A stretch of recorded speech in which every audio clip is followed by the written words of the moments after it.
Languages are magical.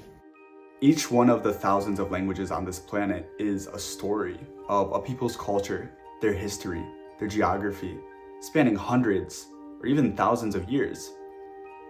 Language learning has been a part of my life for as long as I've existed. I can't express enough how rich of a process it has been.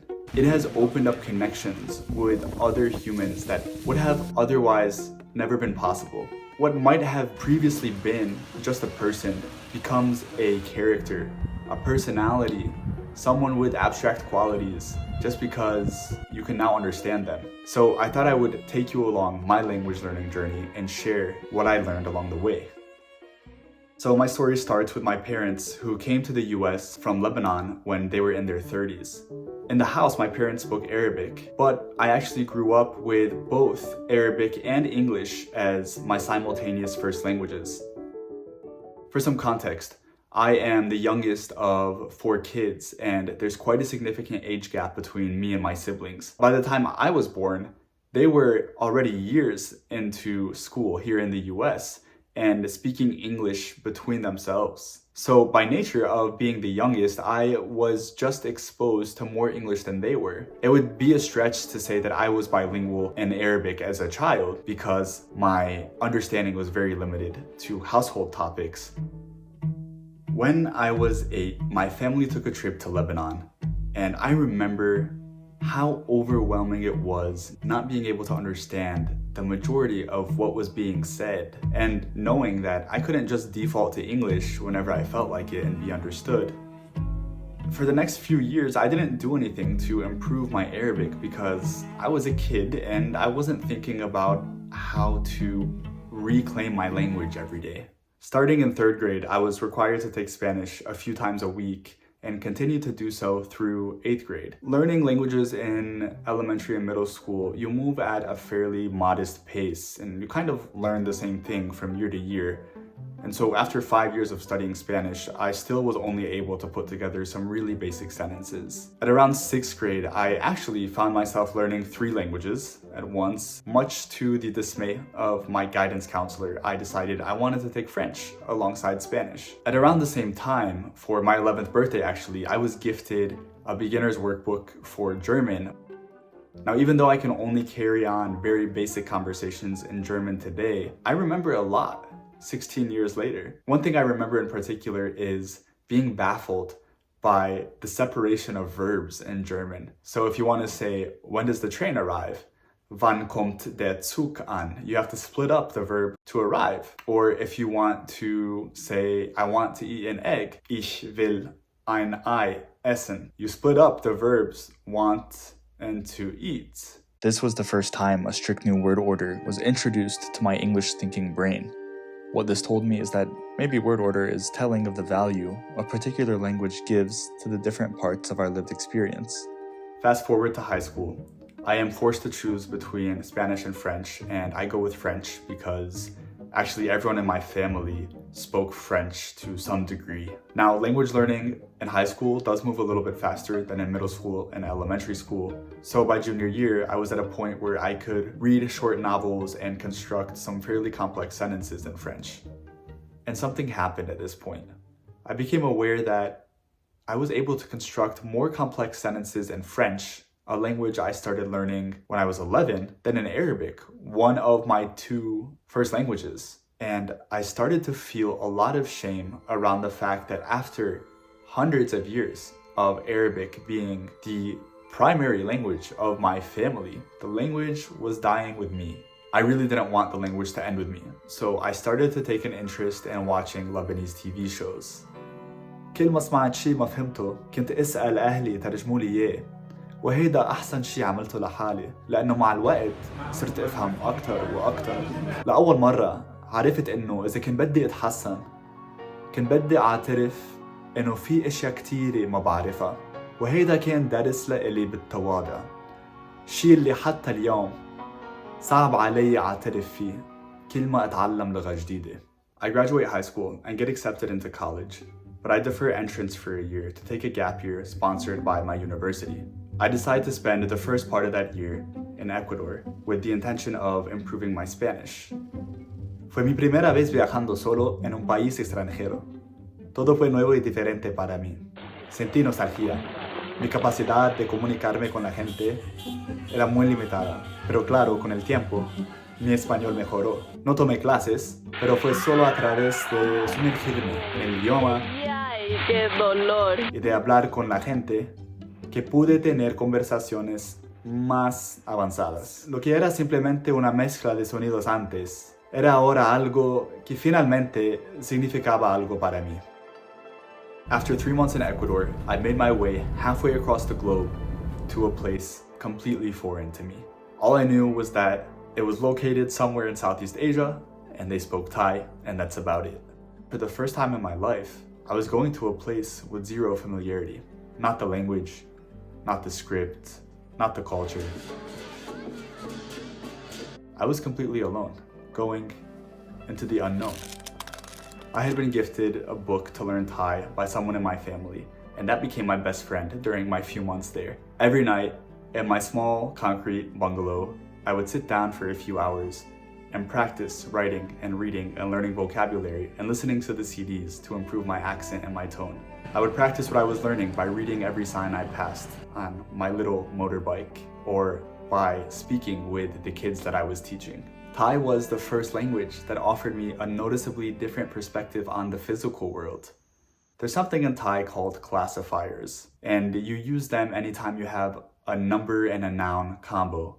For example, if you want to say there are 3 dogs, you have to add a classifier at the end of that sentence. In Thai, objects that are similar take the same classifier. For example, the classifier tua is used for tables and chairs and a lot of animals. The light bulb went off in my head the first time I made this realization.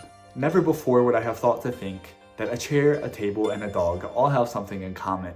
But they do all have 4 legs. They're kinda cool, right? I also remember just being super impressed with the simple logic of the Thai language.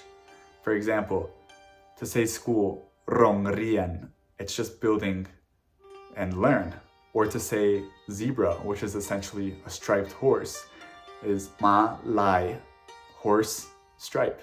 I returned home to North Carolina to start my first year of college. But my year abroad left me wanting more. So junior year, I decided to study in France for a semester. Je me souviens très bien de mon premier jour là-bas. Je venais d'arriver à Montpellier et j'avais besoin de coton-tige parce que j'avais oublié d'en apporter avec moi. Donc, j'ai trouvé la pharmacie la plus proche de la maison de ma famille d'accueil et je suis entré. Et j'ai demandé à la femme qui travaillait là-bas, est-ce que vous avez des Q-tips?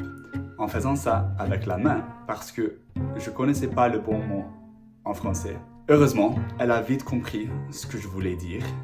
Mais à ce moment-là, je me suis rendu compte que malgré avoir étudié le français pendant plusieurs années, je manquais encore un peu de vocabulaire essentiel. What I remember about learning in France is that the journey was anything but linear. Some days were like this, some days were like this. By the end of each day, my brain was so tired. But with time, I reached a point where I no longer had days like this. I no longer had to strain my ears to listen and understand. Things began to flow. Après 4 mois, les mots sortaient de ma bouche sans même devoir y penser. Il y a aussi beaucoup de plantes. C'était en France que, pour la première fois, j'ai appris à parler plus ou moins couramment une autre langue. J'avais l'habitude de porter un petit carnet partout où j'allais pour griffonner des mots que je connaissais pas. Au début, il paraissait que je sortais ce petit carnet vert toutes les minutes. Mais après 4 mois, je n'en avais plus besoin. C'est là que, pour la première fois, j'ai perdu ma peur de parler une autre langue. J'ai découvert l'importance de parler avec confiance et de faire des erreurs, car ce n'est qu'en faisant des erreurs devant des autres qu'on apprend le mieux.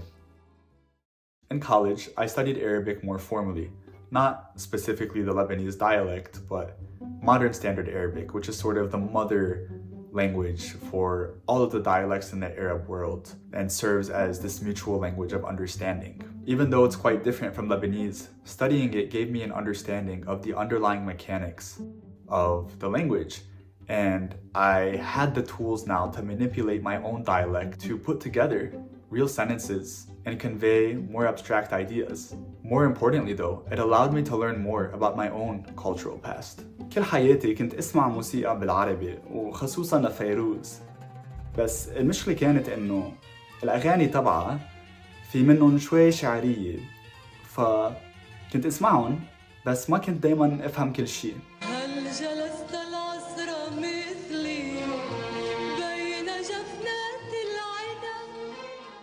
بس من بعد ما درست عربي بالجامعة صرت اقدر افهم واقدر موسيقتها اكتر.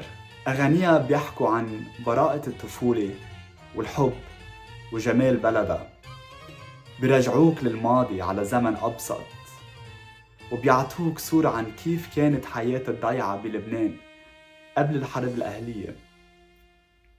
I graduate college and I moved to the Boston area to start my career as an environmental consultant. I find myself living in a neighborhood with a large Brazilian population.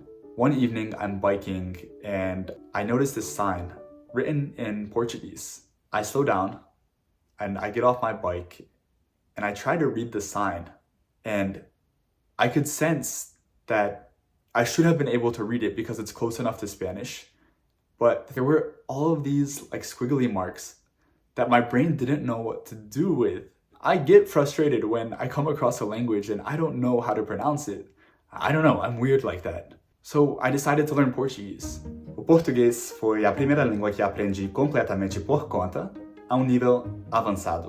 A única coisa que eu fiz pelos primeiros 3 meses foi ouvir música. Muita música. Daí, eu comecei a pegar conteúdo de online e, aos poucos, fui aprendendo.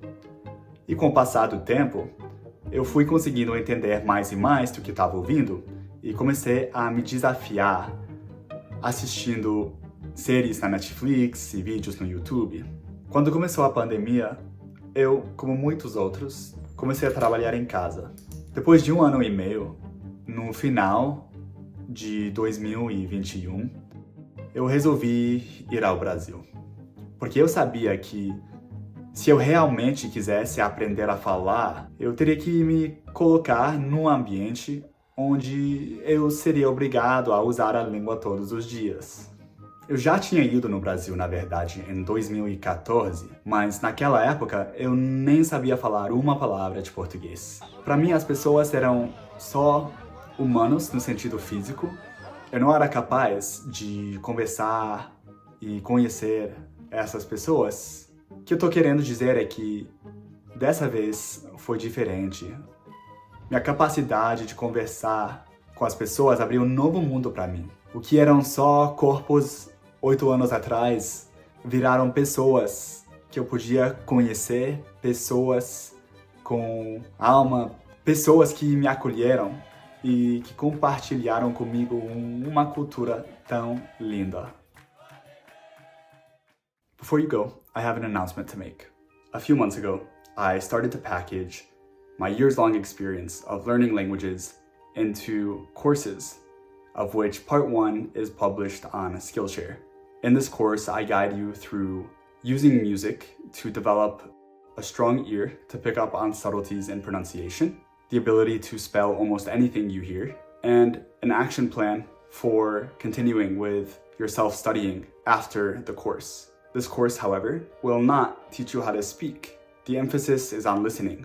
For that reason, it's primarily geared towards beginners who see language learning as a long-term project. So if you're interested in languages or are thinking about learning a new language, consider checking it out. I will link to it down below. If you don't have a Skillshare account, you can sign up for a free 1-month trial through the same link and check out my course at no cost to you.